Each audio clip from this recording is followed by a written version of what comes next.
ঘরে নামাজ পড়ার মতো হিম্মতই তাদের ছিল না। কারণ তার ইবাদত যদি আল্লাহর কাছে পছন্দের না হয় তাহলে ইবাদত করে লাভ কি? সর্বোচ্চ পছন্দের ইবাদত বানানোর জন্য যত মুজাহাদাত, যত কষ্ট আছে সব তারা করত। এই কারণে তাদের এই ইবাদতের ধারাবাহিকতাটা এক এক সপ্তাহ ছিল না, একদিন দুই দিন না, এক বেলা দুই বেলা না, তারা লাগাতার ইবাদত করত। তাদের ইবাদতের কোয়ালিটিও লাগাতার ভালো রাখত। যেমন সাহাবায়ে কেরাম, তাদের ইবাদতের কোয়ালিটি বরাবরই ভালো এবং লাগাতার ভালো। তাবেঈদের যুগেও এটার হিফাজত ছিল। এ কারণে সাহাবীদের ইবাদতের বর্ণনা যেমন ইতিহাসের পাতায় আছে, তাবেঈদের গুণাবর্জন ইবাদতের বর্ণনা, তাকওয়ার বর্ণনা ইতিহাসের পাতায় মওজুদ আছে। যেমন ইতিহাসের পাতার একজন তাবেঈর নাম আমি বলি আপনাদের সামনে, সাঈদ ইবনে মুসাইয়িব রাহমাতুল্লাহি আলাইহি, যিনি হযরত আবু হুরায়রার মেয়ের জামাই ছিলেন। হযরত আবু হুরায়রা হলেন মুকাসসিরিন সাহাবীদের অন্যতম সর্বোচ্চ হাদিস রিওয়ায়াতকারী সাহাবী হযরত আবু হুরায়রা। এই হযরত আবু হুরায়রার মেয়ের জামাতা ছিলেন সাঈদ ইবনে মুসাইয়িব। ওনার ইবাদতের ঐতিহাসিক বর্ণনা কিতাবে মওজুদ আছে। কেমন ঐতিহাসিক বর্ণনাগুলো? কিছু অংশ আমি বলি আপনাদের সামনে। একটা বর্ণনা, সাঈদ ইবনে মুসাইয়িব 40 বছর লাগাতার তাকবীরে উলা সহকারে নামাজ আদায় করছেন। কত বছর? এই এই ওখানে কথা কয় কে রে? এই তোরা কথা বলছ ওখানে, যা এখান থেকে।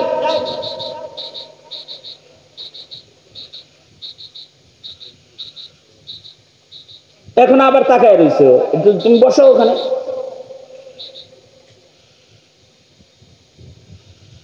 আমি কি বললাম আপনাদের কাছে? কত বছর? এবার বুঝেন, আপনি আমি নামাজ পড়ি কয় বছর? তাকওয়ার হিসাবটা করতে পারবেন যে আমাদের তাকওয়ার পরিমাপটা কি। শুধু তাই নয়, সাঈদ ইবনে মুসাইয়িব লাগাতার 40 বছর নামাজ পড়েছেন তাকবীরে উলা সহকারে। শুধু তাই নয়, সাঈদ ইবনে মুসাইয়িব বলেন 40 বছর আমি মসজিদের পয়লা কাতারে বসে মুয়াজ্জিনের আজান শুনেছি। তার মানে হলো 40 বছর লাগাতার তিনি আজানের আগে মসজিদে প্রবেশ করেছেন। ওনাকে বলা হয়েছে আজানের আগে কেন মসজিদে আসেন, এটাকে বলে তাকওয়াল্লাহ। উনি বলেন এজন্যে আজানের আগে মসজিদে এসে বসে থাকি, ময়দানে মাহশরে মহান আল্লাহ আদালতে কিবরিয়াতে যদি আমায় জিজ্ঞেস করে, সাঈদ আমার ঘরে আমার কদমে সেজদা দিতে মুয়াজ্জিন দিয়ে ডেকে ডেকে তোমায় কেন আনা লাগতো? ভরপুর মজলিসে ময়দানে মাহশরে কাহ্হার আল জালালের সামনে এর উত্তর আমি কি দিব? এই ভয়ে আজানের আগে 40 বছর মসজিদে হাজিরা দিই। 40 বছর আজানের আগে মসজিদে হাজিরা দিয়েছে। আরো শোনেন, ইকামতে সালাত কাকে বলে? ইকামতে সালাত কি খালি সমাজে নামাজ, সবাইকে নামাজি বানানো, এটা ইকামতে সালাত না। ইকামতে সালাত হলো নিজের নামাজকে এমন ভাবে পড়া যেন আমার কোন ত্রুটির কারণে আমার নামাজ অস্তিত্বহীন না হয়ে যায়। কারণ হাদিসে আছে কিছু মানুষের নামাজ অস্তিত্বহীন হয়ে যাবে, চেহারায় ছুঁড়ে মারা হবে। ইকামতে সালাতের বহু দিকের একটা দিক হলো মাসাইলে সালাতকে গুরুত্বের সাথে হিফাজত করা, একটা একটা সুন্নতের হিফাজত করা। সাঈদ ইবনে মুসাইয়িব যে নামাজ পড়েছেন, তিনি এক একটা সুন্নতের হিফাজত কেমন করেছেন উনি বলেন যে 40 বছর আল্লাহর শুকর আমি নামাজ পড়েছি, আমার নজর সিজদার জায়গায় ছিল। 40 বছরের ভেতরে নামাজরত দাঁড়ানো অবস্থায় আমার নজর কখনো আমার সামনে দাঁড়ানো মানুষের পিঠের উপরে পড়ে নাই। আল্লাহু আকবার কাবীর। কি গুরুত্বটা কোন পর্যায়ে? তার মানে হলো নামাজের মধ্যে চোখের একটা সুন্নত আছে না? চোখের সুন্নতের একটা বর্ণনা শুনেন। একটা সুন্নতের অনেক দাম। ওমাইয়ুতি আল্লাহ ওয়ার রাসূল ফাউলাইকা মাআল্লাযীনা আনআমা আল্লাহু আলাইহিম মিনান নাবিয়্যিন ওয়াস সিদ্দীকিন ওয়াস শুহাদাই ওয়াস সালিহিন। বিনা হিসাব জান্নাতীদের সাথে জান্নাতে থাকা যাবে সুন্নতের আমলের বরকতে। আর আমি তিলাওয়াতকৃত আয়াতের শেষে আছে, আমার তিলাওয়াতকৃত আয়াতের শেষে আছে ওমাইয়ুতি আল্লাহ ওয়ার রাসূলা ফাকাদ ফাযা ফাওজান আযীমা। যারা আল্লাহ আল্লাহর রাসূলের ইত্তিবা করবে, সুন্নতের ইত্তিবা করবে, তাদেরকে আল্লাহ তাআলা অনেক বড় পুরস্কার দান করবে, অনেক বড় পুরস্কার দান করবে। সাঈদ ইবনে মুসাইয়িব শুধু চোখের সুন্নতটার কত গুরুত্ব দিয়েছে। চোখের সুন্নত কি? নামাজরত নামাজে যখন কেউ দাঁড়াবে, দাঁড়ানো অবস্থায় চোখের সুন্নত হলো নজর থাকবে সিজদার জায়গায়। যখন রুকুতে যাবে তখন নজরের সুন্নত হলো তার চোখের দৃষ্টি থাকবে দুই পায়ের মাঝখানে। যখন সিজদা অবনত হবে দুই হাতের মাঝখানে চোখ দুইটু খোলা থাকবে। যখন তাশাহুদের বৈঠকে বসা থাকবে তখন নজরের সুন্নত হলো তার চক্ষু দৃষ্টি কোলের উপরে থাকবে, মাথা সোজা থাকবে, নজর কোলের উপরে থাকবে। সালামের সময় নজরের সুন্নত হলো যখন সালাম ফিরাবে তখন ডান দিকে, সালাম ফিরানোর সময় ডান কাঁধে নজর রাখবে। অর্থাৎ আসসালামু আলাইকুম ওয়া রাহমাতুল্লাহ, আসসালামু আলাইকুম ওয়া রাহমাতুল্লাহ। নজর কোথায়? এইখানে। এটাই সুন্নাত। আমরা যে নামাজ পড়ি আমাদের নজর কত জায়গায় যায়? নামাজের কাতারে দাঁড়ায় ছাদের ফ্যানও গুনা ফেলাইছে। পয়লা কাতারে কতগুলো ফ্যান আছে, দ্বিতীয় কাতারে কয়টা আছে? সামনের ফ্যানগুলো নতুন কেন? মুসল্লি কি ফহিনি নাকি আমার মাথার উপরে একটা পুরান কেন? এগুলো মনে মনে কল্পনা সব শেষ। একামতে সালাত করতে আছে, বুঝলেন না কথা? যখন নামাজ পড়তেছে নামাজের ভিতরেই হুজুরে কালব তো নাই, সুন্নত নাই, সে মসজিদে দেহ আছে, সে অন্য রাজ্যে ঘোরাফেরা করতেছে। এই যে বেখিয়ালি নামাজ, এটা আমাদের হয়, এটা তাকওয়ার অভাবের কারণে হয়। খেয়াল করে করে সুন্নতের নামাজ, মাসাইলের হিফাজতের নামাজটাও তাকওয়া যার বেশি তার নামাজ তত বেশি ভালো হয়। এ কারণে সাঈদ ইবনে মুসাইয়িব বলে শুধুই আমি নজরের সুন্নতের হিফাজত 40 বছর নামাজে এমন ভাবে করেছি, দাঁড়ানো অবস্থায় সিজদার জায়গায় নজর রেখেছি 40 বছর। এই 40 বছরের মধ্যে কখনো আমার দৃষ্টি আমার সামনে দাঁড়ানো কোনো মানুষের পিঠের উপরে পড়ে নাই। এতটা সুন্দর করে যদি কেউ নামাজ পড়ে তাহলে তার নামাজের পুরস্কারও তো মহান আল্লাহ বড় দিবেন। কারণ হলো তার নামাজের রুকু সিজদার ভেতরেও তাকওয়া বেশি। আর আমাদের সালাম ফিরা কেমনি জানেন? গ্রামে গঞ্জে আসসালামু আলাইকুম ওয়া রাহমাতুল্লাহ, আব্দুল জব্বার ভাই তো আসে নাই আজকে। আর আসসালামু আলাইকুম ওয়া রাহমাতুল্লাহ, সুলাইমান ভাই তো আসে নাই দেখি। সুলাইমান ভাই বাম পাশে দাঁড়ায় হেও জানে, আর আব্দুল জব্বার ডান পাশে দাঁড়ায় এটাও জানে। সালাম ফিরানোর সময় দুনো পাশে চেক করা শেষ করছে।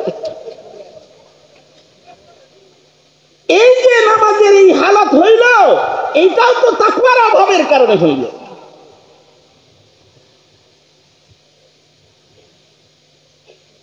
সুতরাং ইয়া আইয়ুহাল্লাযীনা আমানুত্তাকুল্লাহ, হে ঈমানদাররা আল্লাহকে ভয় করো।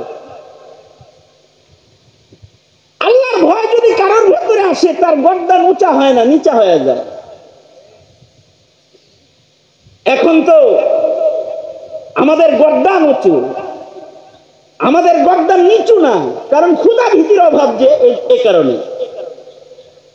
আমরা নিজেকে যতটা চিনি আল্লাহকে অতটা চিনি না।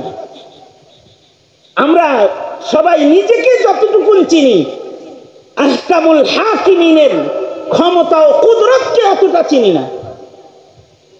এমনকি আমরা হাসিনারে আর খালেদা জিয়ারে যতটা চিনি, আওয়ামী লীগ আর বিএনপিরে যতটা চিনি, আল্লাহরেও অতটা চিনি না। আমরা আল্লাহরে যদি চিনতাম ভালো, তাইলে আমরা ভিন্ন কোয়ালিটির মুসলমান হইতাম। তবে আল্লাহ তাআলাকে কেউ যখন না চিনে, আল্লাহ তাআলা কিন্তু আল্লাহর পরিচয় দেখায় দেয়।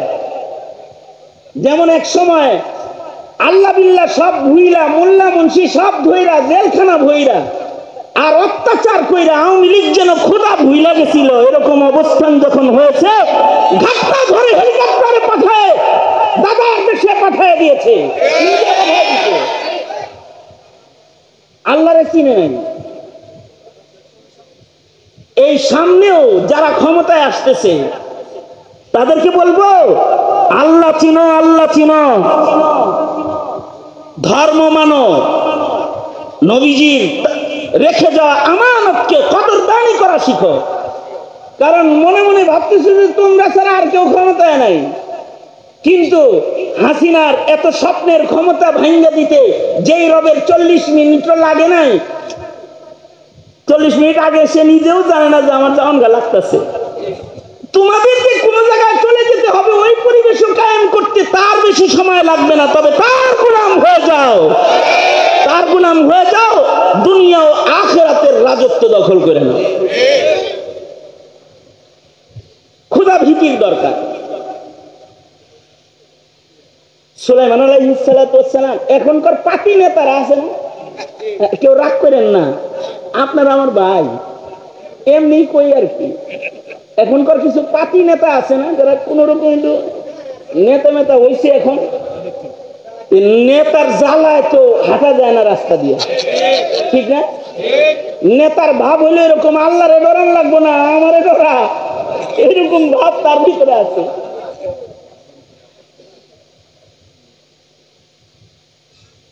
আঞ্চলিক একটা নেতা এইরকম, একদিন সে পলায়া ছিল, এখন বুক টান করে হাঁটে। এখন মানে হের কিন্তু কোনো ক্ষমতা নাই, তার উপরের কোন বসের পাওয়ারের জ্বালাই হের দাপটে এলাকা দিয়ে হাঁটতে পারবেন না আপনি। কারণ কি? খোদাভীতি নেই। আর সুলাইমান আলাইহিস সালাতু ওয়াস সালাম তাফসীরে রূহুল মাআনি ও রূহুল বায়ান সব জায়গায় এগুলো মওজুদ আছে, বিভিন্ন তাফসীরে, বিভিন্ন হাদিসের riwayate। হযরত সুলাইমান আলাইহিস সালাতু ওয়াস সালাম একবার তখতে সুলাইমানিতে চইরা যাইতেছেন।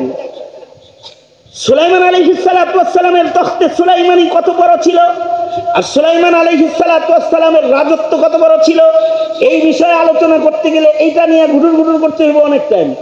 তবে সারা দুনিয়ার রাজত্ব যারা করেছে তাদের ভেতরে হযরত সুলাইমান একজন, এবং উনার আল্লাহ প্রদত্ত মুজিজার ভেতরে একটা মুজিজা হলো সুলাইমান নবীর হেলিকপ্টারও লাগতো না, বিমানও লাগতো না। উনি কিন্তু তখতে সুলাইমানিতে চড়ে বসলে তখতে সুলাইমান আলাইহিস সালামকে নিয়ে সারা দুনিয়া ছায়াল করতো, সারা দুনিয়া ঘুরতো তখতে সুলাইমান। তো হযরত সুলাইমান আলাইহিস সালাতু ওয়াস সালাম একবার তখতে সুলাইমানিতে বসে কোন দিকে যাইতেছেন, নেতারা ভালো করে হইলেন তখতে সুলাইমানিতে চড়ে যাইতেছেন একদিকে। এই তখতে সুলাইমানিতে চড়ে যখন যাচ্ছেন, তখতে সুলাইমানির ভিতরে হাই রে ওই যে কি কাঠ যেন কয় যে উপরে খোলা থাকে, কি সান্দক না, হ্যাঁ সাত খোলা কাঠ যদি কারোর থাকে, আর যদি সে নেতা হয় আর হে যদি রাস্তা দিয়ে যায়, তখন সিটের উপরে দাঁড়ায় এরকম এরকম এরকম করতে করতে যায় না, এরকম করতে করতে যায় না। তখতে সুলাইমানির তো ছাদ নাই, তখতে সুলাইমানিতে সুলাইমান নবী বসে আছেন, নিচে থেকে সবাই সুলাইমান নবীকে দেখতে চায়, সবাই তখতে সুলাইমানের দিকে তাকায়, কিন্তু সুলাইমান আলাইহিস সালাতু ওয়াস সালাম উনি আসামির মতো মাথাটা নিচে দিয়া চুপি চুপি বৈশা যায় সব সময়। হযরত সুলাইমানের মন্ত্রী পরিষদ যারা, তারা সুলাইমান নবীকে জিজ্ঞেস করলেন, পয়গম্বর সুলাইমান, তখতে সুলাইমানিতে বসে আপনি যান মাথাটা পর্যন্ত উঁচা করেন না,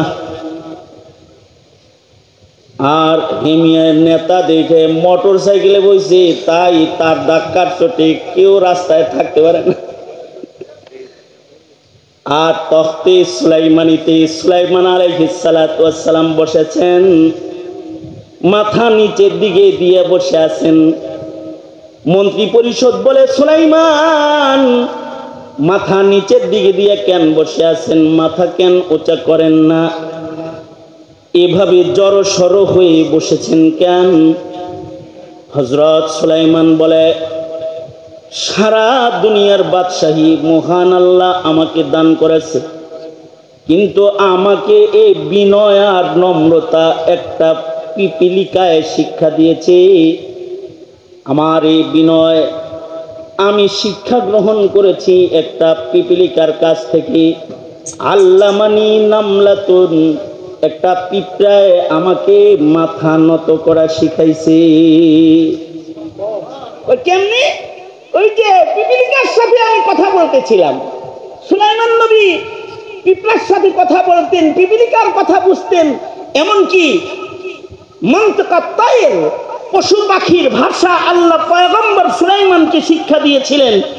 সূরা নামল সুলাইমান নবীও পিপিলিকার কথার দলিল বহন করে, ইতিহাস বর্ণনা করে মহান আল্লাহ উম্মতে মুসলিমাকে সূরা নামল দান করেছেন। পিঁপড়ার সাথে কথা বলতেন। সুলাইমান আলাইহিস সালাতু ওয়াস সালাম ইনস ও জিনের বাদশা ছিলেন, পাখির সাথেও কথা বলতেন, এমনকি পাখির কথা বুঝতেন। আমরা কি পাখির কথা বুঝি? হ্যাঁ, স্যার কে লাগে দিলে বুঝেন কথা কর না, বুঝেন পাখির কথা? আমরা তো পাখির কথা বুঝি না, কিন্তু সুলাইমান আলাইহিস সালাতু ওয়াস সালাম পাখির কথাও বুঝতেন। একবার সুলাইমান আলাইহিস সালাতু ওয়াস সালাম রাস্তা দিয়ে যাইতেছেন, তো দেখে গাছের ডালে বসে বসে এক পুরুষ পাখি এক মহিলা পাখির সাথে প্রেম করতেছে।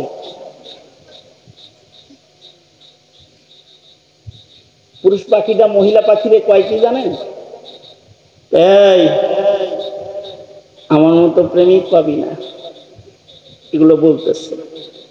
এই আমার সাথে বিয়ে শাদী হইলে লাভ আছে, আমি অন্যান্য পাখির মতো পাখি না। এক চড়ই আর এক চড়ই পাখিরে বলতেছে, আমার সাথে একটু প্রীত কর, আমার সাথে প্রেম করলে লাভ আছে। কি লাভ জানিস? আমি তোকে মসজিদুল আকসার সাদা সাদা গম্বুজের ভেতরে তোর জন্য একটা বাড়ি বানায় দিব। সুলাইমান নবী কয়, সব বিয়াকারীরা মিথ্যাবাদী, কারণ মসজিদুল আকসার খবর আমার চাইতে তো আর কেউ বেশি জানে না।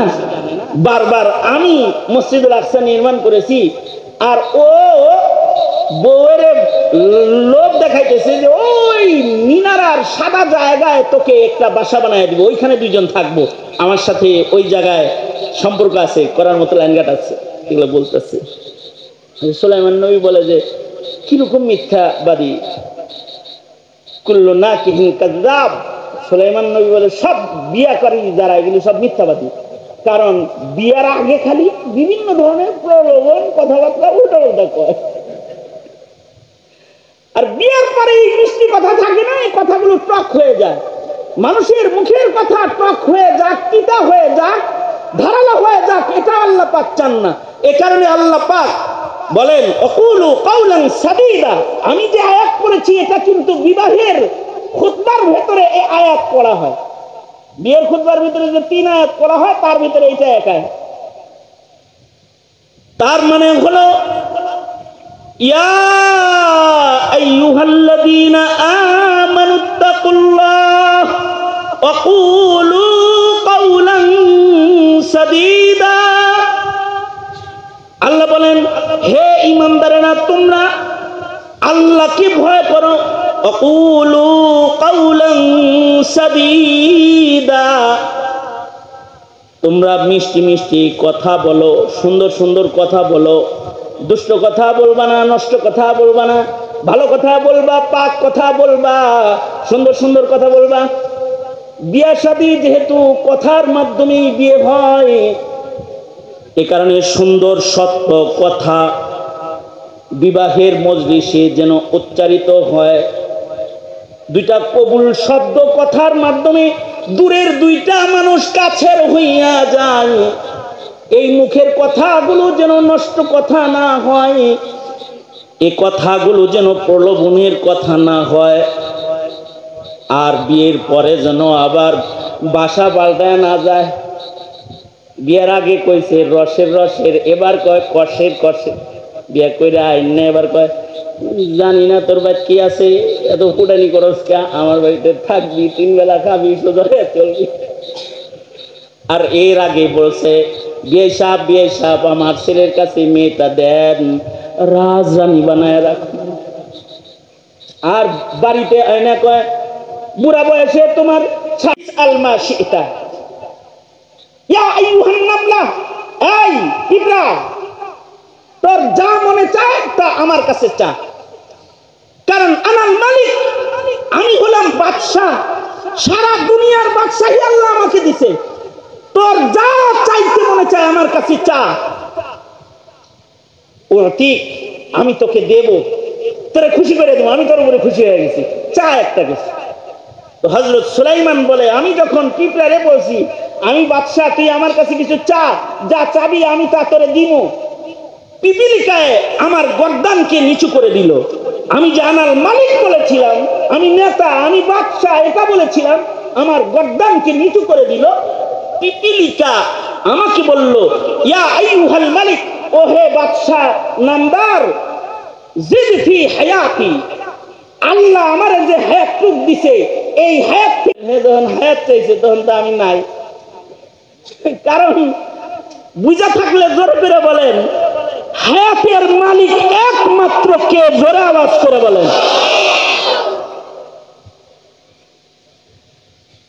সুলাইমান নবীর কাছে তার হায়াত নাই,